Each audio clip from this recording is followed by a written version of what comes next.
당신, 우혁 씨 아니에요? 5년 전 산불 사고로 죽었다던 남편이 병원 복도에 서 있었습니다. 새벽 5시 알람보다 먼저 눈이 떠졌습니다. 저는 최은혜, 63세입니다. 남편을 잃고 5년째 혼자서 시어머니와 대학원생 딸을 부양하며 살아가고 있어요. 침대에서 일어나려는데 허리가 뻐근했지만 아픔을 참았습니다. 오늘도 새로운 환자분 댁에서 간병일이 기다리고 있었으니까요. 조심스럽게 시어머니 방문을 두드렸습니다. 어머니, 일어나셨어요? 문 너머로 어머니의 잠긴 목소리가 들려왔어요. 응, 일어났어. 은혜야. 오늘도 일 나가니? 네.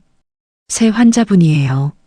약은 식탁에 놓아뒀으니까 꼭 드세요. 거울 앞에 섰습니다. 5년 전과 많이 달라진 제 모습이 보였어요. 우혁 씨가 세상을 떠난 후 급격히 늘어난 흰머리, 깊어진 주름살들. 한때는 병원에서 제일 예쁜 간호사라고 불렸는데 이제는 세월의 무게가 고스란히 얼굴에 담겨 있었습니다. 엄마, 아침 먹고 가요? 방문을 열고 나온 딸 지연이의 목소리에 저는 미소를 지었어요. 아니, 시간이 없어. 먼저 먹고 학교 가. 지연이의 얼굴에 걱정의 그늘이 드리워졌어요. 저도 알아요. 요즘 제가 너무 무리하고 있다는 것을. 대학병원에서 35년간 간호사로 일하다 60세에 은퇴했지만 평온한 노후는 저에게 허락되지 않았습니다. 우혁 씨가 대한제약 신약개발팀장으로 일하다가 2020년 여름 강원도 산불 현장 근처에서 교통사고로 세상을 떠났을 때 우리 가족의 삶은 완전히 바뀌었어요. 차가 계곡으로 추락했고 시신조차 찾지 못했습니다. 보험금으로 어느 정도 도움은 받았지만 아파트 대출금과 지연이의 대학원 등록금, 시어머니의 병원비까지 감당하기에는 턱없이 부족했어요. 그래서 시작한 게 간병일이었습니다. 4년째 이어오고 있었어요. 처음에는 너무 자존심이 상했습니다. 대학병원 수간호사였던 제가 개인 간병을 한다니.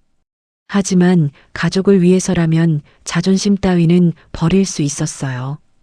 옛 동료의 소개로 명성병원 박재현 이사장의 개인 간병인이 됐습니다. 일주일에 3번 그의 강남 저택에 가서 당뇨 관리와 혈압 체크, 약 복용 관리를 했어요. 오후 2시 박 이사장의 저택에 도착했습니다. 최 선생, 오늘 컨디션이 안 좋아요. 혈당 체크 좀 해줘요. 박 이사장이 소파에 앉으며 말했어요. 혈당 측정기를 꺼내 그의 손가락 끝에서 피를 채취했습니다. 180이네요. 조금 높으십니다. 어제 뭘 드셨어요? 아, 손자가 와서 케이크를 좀 먹었지. 일을 하면서 이상한 점들이 보이기 시작했습니다. 서재에 쌓인 제약회사 서류들, 심야에 걸려오는 긴박한 전화 통화들. 데이터는 확실히 처리했나? 임상 결과는 절대 세면 안 돼. 그런 대화들이 자꾸 귀에 들어왔어요. 하지만 그때는 그게 무슨 의미인지 몰랐습니다. 어느 날이었습니다.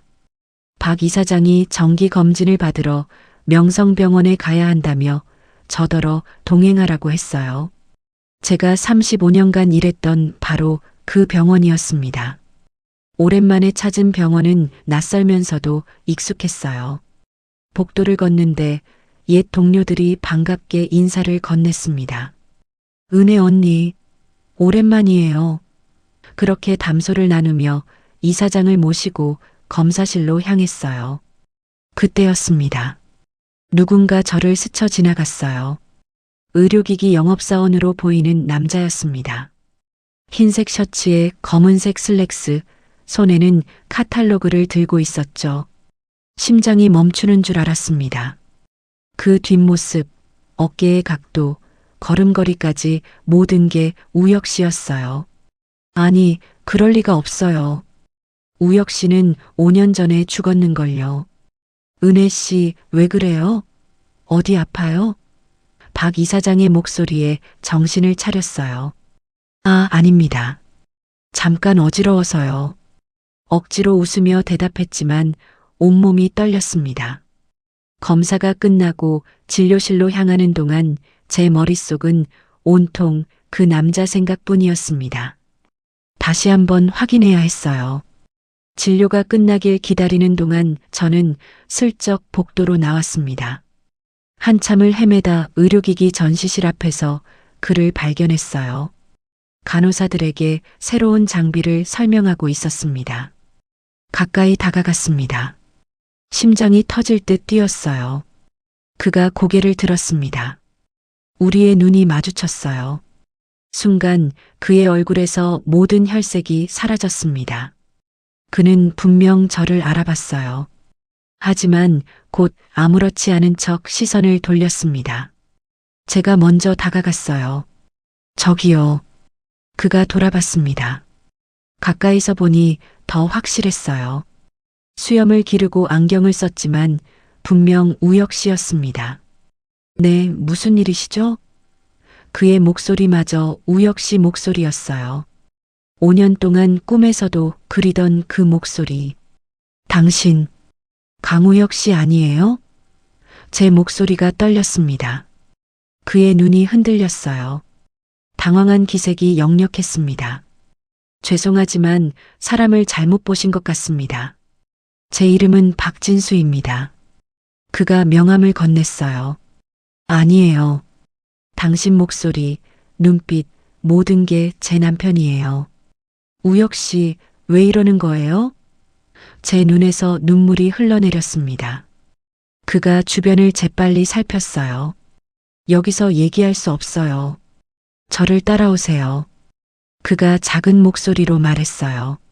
제 심장은 미친 듯이 뛰었습니다. 그를 따라 병원 뒤편의 작은 정원으로 갔어요. 은혜야. 그가 입을 열었어요. 그 한마디에 제 눈에서 눈물이 쏟아졌습니다. 정말 당신이었어요. 어떻게 이럴 수가 있어요? 왜 죽은 척 했어요? 5년이에요. 5년 동안 당신이 죽었다고 믿고 살았어요. 제 목소리가 커졌습니다. 지연이가 얼마나 울었는지 알아요? 매일 밤 아빠 사진을 안고 잠들었어요. 어머니는 아들 잃은 슬픔에 치매가 더 심해지셨고요. 우혁 씨가 저를 안으려 했지만 저는 뒤로 물러섰어요. 가까이 오지 마세요. 우혁 씨의 얼굴이 일그러졌습니다. 미안해. 정말 미안해, 은혜야. 하지만 달리 방법이 없었어. 너와 지연이 어머니를 지키려면 내가 죽어야 했어. 무슨 소리예요? 제 목소리가 떨렸습니다. 우혁 씨는 주변을 살핀 뒤 깊은 한숨을 내쉬었어요. 나는 대한제약에서 신약 개발팀장으로 일했어. 혁신적인 당뇨병 치료제를 개발 중이었는데 임상시험 데이터를 검토하던 중 심각한 문제를 발견했어. 신약이 효과가 없을 뿐 아니라 간 손상, 신장 기능 저하, 심지어 사망 사례도 있었지. 제 얼굴이 창백해졌습니다. 그런데도 회사는 이미 수천억을 투자한 상태였어. 데이터를 조작해서라도 승인을 받으려 했지. 나는 식약처에 내부 고발을 하려 했어. 하지만 회사가 먼저 알았어. 그들은 나를 해고하고 명예훼손으로 고소했어. 그것도 모자라 우리 가족을 위협했어. 지연이가 다니는 대학교, 어머니가 계신 요양원, 그리고 내가 일하는 병원까지 다 알고 있다고 했어. 내 출퇴근 경로까지 사진으로 보여줬어. 우혁 씨의 목소리가 떨렸어요. 그래서 산불 사고를. 그날 정말 산불이 났고 나는 그 기회를 이용했어. 차를 산속에 버리고 옷을 남겨두고 신분을 완전히 지웠지. 그럼 왜 5년 동안 연락 한 번 안 한 거예요? 제 목소리가 갈라졌습니다. 연락하고 싶었어. 매일 매 순간. 하지만 연락하는 순간 너희가 위험해질 수 있었어. 한참을 울고 나서야 정신을 차렸어요. 그런데 왜 여기 있어요? 왜 하필 이 병원에? 우혁 씨의 표정이 어두워졌습니다. 명성병원 박재현 이사장이 대한제약의 최대 주주야. 그는 신약 승인을 위해 온갖 로비를 했어. 나는 지난 5년간 증거를 모았어. 박진수라는 새 이름으로 의료기기 회사에 취직해서 이 병원을 드나들며 정보를 수집했지. 결정적인 증거요? 조작된 임상 데이터 원본과 뇌물 관련 서류야. 박재현의 집에 있을 거야. 그때 제 핸드폰이 울렸습니다. 박 이사장이었어요. 은혜 씨, 어디 있어요? 진료 끝났어요. 아, 네. 지금 갑니다. 저는 황급히 전화를 끊었어요.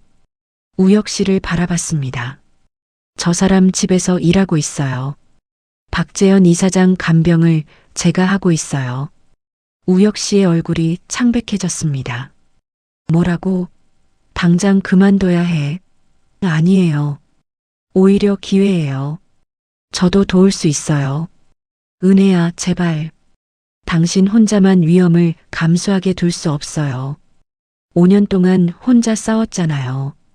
이제 제 차례예요. 며칠이 지났습니다. 우혁 씨와 몰래 만나 계획을 세웠어요. 금고 안에 결정적인 증거가 있을 거야. 조작된 임상 데이터 원본, 뇌물 관련 서류들. 하지만 비밀번호를 모르는데 박재현의 생일, 회사 설립일, 가족들 생일을 조합해봐. 그가 종이에 날짜들을 적어줬습니다. 그리고 이거, 우혁 씨가 작은 USB를 건넸어요. 이걸로 사진을 찍어. 2주가 지났습니다. 그러던 어느 날 오후였습니다. 은혜 씨, 오늘은 서재 정리 좀 해줘요. 박 이사장이 말했어요. 심장이 쿵 내려앉았습니다. 기회였어요. 서재에 들어갔습니다. 구석에 큰 금고가 보였어요. 첫 번째 시도, 박재현의 생일. B 실패. 두 번째, 회사 설립일. B 또 실패. 마지막 기회였습니다. 딸깍 금고가 열렸습니다. 급하게 금고 문을 열었습니다. 안에는 두꺼운 파일 여러 개가 있었어요. 첫 번째 파일. 임상시험 원본 데이터 극비. 환자 사망 사례. 심각한 부작용 보고서. USB 카메라로 사진을 찍기 시작했습니다. 두 번째 파일. 식약처 담당자 금품 수수 내역. 세 번째 파일을 열었을 때 숨이 멎는 줄 알았어요. 내부 고발자 처리 방안 강우혁. 대상 강우혁 조치 연구 제거. 방법 사고 위장. 그때 아래층에서 현관문 여는 소리가 들렸어요. 박 이사장이 돌아온 거였습니다. 급하게 서류를 정리해 금고에 넣으려 했어요. 하지만 너무 급하게 움직이는 바람에 책상 위에 펜꽂이를 건드리고 말았습니다. 쿵 은혜 씨? 박 이사장의 목소리가 가까워졌습니다. 뭔가 만졌소? 박 이사장이 서재 안을 둘러봤어요. 아, 아닙니다. 그냥 먼지만 닦았어요. 핸드폰 좀 보여줘요. 그의 목소리가 날카로웠습니다. 그 순간 제 핸드폰이 울렸습니다. 딸 지연이었어요. 엄마, 이상한 사람들이 집 앞에 서 있어. 검은 옷 입은 남자들이. 박 이사장을 바라봤어요. 그가 비웃고 있었습니다. 딸이 걱정되시나 보군요. 당신이 뭘 한 거예요? 당신이 뭘 찾고 있는지 다 알아요. 남편 강우혁 죽지 않았죠? 5년 동안 박진수라는 이름으로 우리 병원을 드나들며 나를 조사했던 거 다 알고 있어요. USB 카메라 말이죠. 거기 뭐가 들었는지 볼까요? 안 돼요. 딸을 보고 싶으면 그걸 내놔요. 그리고 남편을 불러요. 오늘 밤 10시 여기로. 혼자 오라고 하세요. 떨리는 손으로 USB를 건넸습니다. 박 이사장은 USB를 뽑아 주머니에 넣었어요. 핸드폰도 주세요. 그가 바닥에 던졌어요. 액정이 산산이 부서졌습니다. 저는 비틀거리며 그의 집을 나왔어요. 공중전화 부스로 달려가 우혁 씨에게 전화를 걸었습니다. 은혜야, 무슨 일이야? 우혁 씨, 큰일 났어요. 들켰어요. 지연이가 위험해요. 뭐라고? 당신 보고 오늘 밤 10시에 혼자 오래요. 안 그러면 지연이를. 은혜야, 진정해. 알았어. 내가 갈게. 지금 당장 지연이한테 가봐. 전화가 끊겼습니다. 택시를 잡아타고 집으로 향했어요. 집 앞에 검은 승합차가 서 있었습니다. 현관문을 열고 들어갔어요. 엄마, 지연이가 뛰어나왔어요. 시어머니도 나오셨고요. 그때 초인종이 울렸습니다. 문을 열자 우혁 씨가 서 있었습니다. 아빠, 지연이의 눈이 커졌어요. 5년 만에 보는 아빠였습니다. 지연아, 아빠, 정말 아빠야? 지연이가 울음을 터뜨렸어요. 미안해, 지연아. 다 설명할게. 하지만 지금은 시간이 없어. 우혁 씨가 저를 바라봤어요. 은혜야, 계획이 있어. 나를 믿어줘. 무슨 계획이요? 나는 오늘 밤 10시에 박재현을 만나러 갈 거야. 하지만 혼자 가는 게 아니야. 지난 5년간 모은 모든 증거를 이미 3곳에 보냈어. 검찰, 식약처, 그리고 신뢰할 수 있는 언론사에. 하지만 USB를 빼앗겼잖아요. 그 USB는 미끼야. 진짜 증거는 따로 있어. 5년 동안 준비했어. 그리고 오늘 오후 3시에 모두 동시에 발송했어. 그럼 오늘 밤은 마지막 확인이야. 박재현의 자백을 녹음하려고. 그리고 경찰도 대기하고 있어. 그날 저녁 9시. 우혁 씨는 박재현의 집으로 향했습니다.